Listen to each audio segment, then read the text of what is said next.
बिस्मिल्लाहिर्रहमानिर्रहीम, अस्सलाम वालेकुम। आज की इस वीडियो में हम समझने की कोशिश करेंगे डायपर रेश के हवाले से, जिसको नेपी रेश भी कहा जाता है। जो नेपी रेश है वो होता क्यों है, उसका इलाज कैसे किया जाता है, कुछ क्रीमें हैं जो इसमें बहुत ज़्यादा मिसयूज़ की जाती हैं, उन सारी चीज़ों के ऊपर आज की इस वीडियो में हम बात करेंगे। डायपर रेश या नेपी रेश, जो वजह है कि ये क्यों डेवलप होते हैं बच्चों के अंदर, तो उसकी सबसे बड़ी वजह यह है कि पेम्पर का तब्दील ना करना। अमूमन होता क्या है कि जब बच्चा पाखाना कर रहा होता है या पेशाब करता है पेम्पर के अंदर, तो जाहिर सी बात है वो पेम्पर गीला हो जाता है, और उस वजह से वो पेम्पर क्योंकि स्किन को टच कर रहा होता है, पखाने वाली जगह को टच कर रहा होता है, तो वहाँ पे फिर ये जो है वो ये रेश डेवलप कर देता है।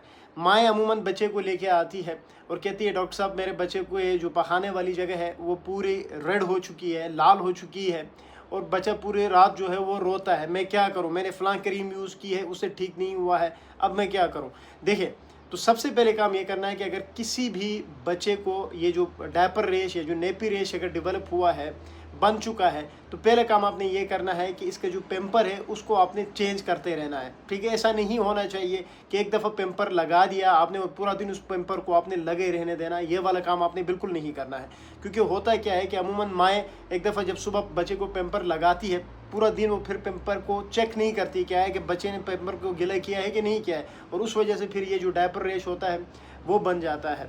आपने पेम्पर चेंज करना है, और एक दफ़ा अगर किसी बच्चे को ये हो चुका है, यानी डायपर रेश अगर डेवलप हुए हैं, उसकी जो पखाने वाली जगह है, जो स्किन है वो रेड हो चुकी है, तो पहले काम आपने यही करना है कि आपने डायपर को उस पर लगाना ही नहीं है, आपने फ्री एयर के लिए छोड़ देना है ताकि हवा लगे और वो जगह जो है वो जल्दी ठीक हो जाए।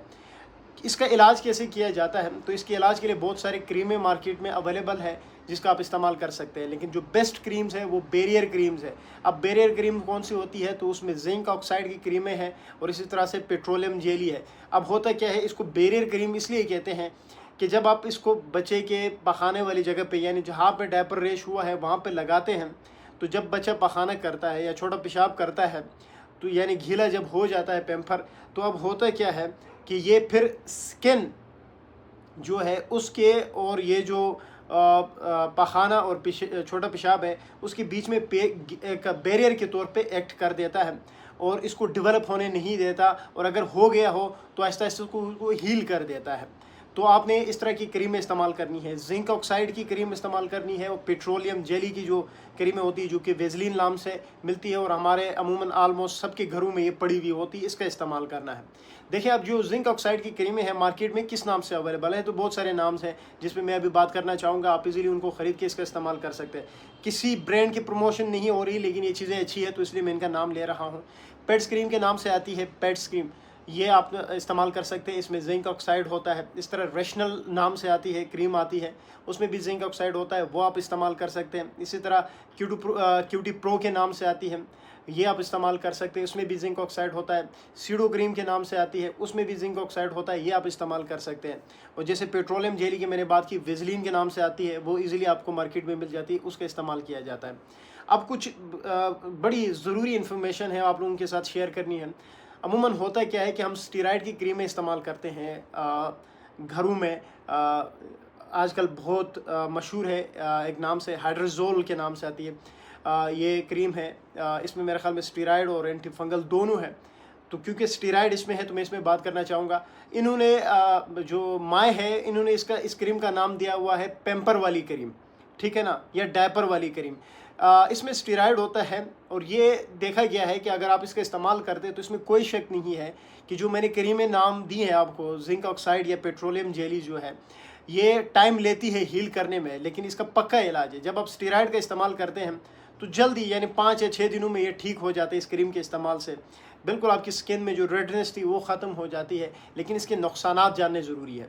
जो पेट्रोलियम जेलीज़ है या जो जिंक ऑक्साइड है, इसका कोई नुकसान नहीं है, कोई साइड इफ़ेक्ट्स नहीं है, लेकिन ये जो स्टेरॉयड की क्रीमें इस्तेमाल की जाती है इसके बहुत सारे साइड इफ़ेक्ट्स हैं, इसलिए इसको समझना है। अमूमन इसका इस्तेमाल किया जाता है और इससे जल्दी ठीक हो जाते हैं, तो लोग कहते हैं कि यार इससे बेस्ट क्रीम है ही नहीं, लेकिन इसके नुकसानात आप जान जाएंगे तो उसके बाद उम्मीद है आप फिर इसका इस्तेमाल नहीं करेंगे। देखिए, सबसे पहले चीज़ इसके क्या नुकसानात है, क्योंकि इसमें स्टेरॉयड होता है, तो ये जिस एरिया पे, जिस स्किन पे, पखाने वाली जगह पे अगर आप अपने बच्चे की लगाएंगे तो वो एरिया जो है वो जो स्किन है वो थिन हो जाती है, बिल्कुल पतली हो जाती है। पहले इसका साइड इफ़ेक्ट ये है। दूसरा इसकी साइड इफ़ेक्ट ये है कि उस एरिया में जहाँ इस क्रीम का आप इस्तेमाल करेंगे वहाँ पे हेयर की ग्रोथ हो जाती है, बाल उभरने शुरू हो जाते हैं। ये इसका दूसरा साइड इफ़ेक्ट है। सम टाइम ये क्रीम जब एब्जॉर्ब होती है स्किन के अंदर सही तरह से, तो ये बच्चे का ब्लड प्रेशर और शुगर को भी इंक्रीज़ कर सकती है। ये भी इसका साइड इफ़ेक्ट है। वो देखिए कितना मेजर साइड इफ़ेक्ट है, जो एक्सपेक्ट ही नहीं कर सकते कि क्रीम लगाने से ब्लड प्रेशर या शुगर हाई हो सकता है, जो कि बच्चे के लिए जानलेवा भी हो सकता है। ये चीज़ें बड़े ज़रूरी है। हाँ, बाज़ औक़ात क्या होता है कि इस क्रीम के इस्तेमाल से बच्चे का जो फेस है वो मोटा हो जाता है, उसके जो चेहरा है उसमें स्वेलिंग आ जाती है, सूजन आ जाती है। तो माएँ ये कहती है कि जी हमारा बच्चा तो हेल्दी है, हेल्दी नहीं है, वो एक डिजीज़, एक सिंड्रोम डेवलप हो चुका होता है इस स्टेरॉइड के इस्तेमाल से, जिसको हम कुशिंग सिंड्रोम कहते हैं। तो ये भी इसका एक इम्पोर्टेंट साइड इफ़ेक्ट है। तो इसके बहुत सारे साइड इफ़ेक्ट्स हैं, जिससे बचने के लिए आप लोगों ने स्टेरॉइड क्रीम्स नहीं इस्तेमाल करने। और भी बहुत सारे साइड इफ़ेक्ट्स हैं, ये मैंने कुछ साइड इफ़ेक्ट्स आपको बताए हैं।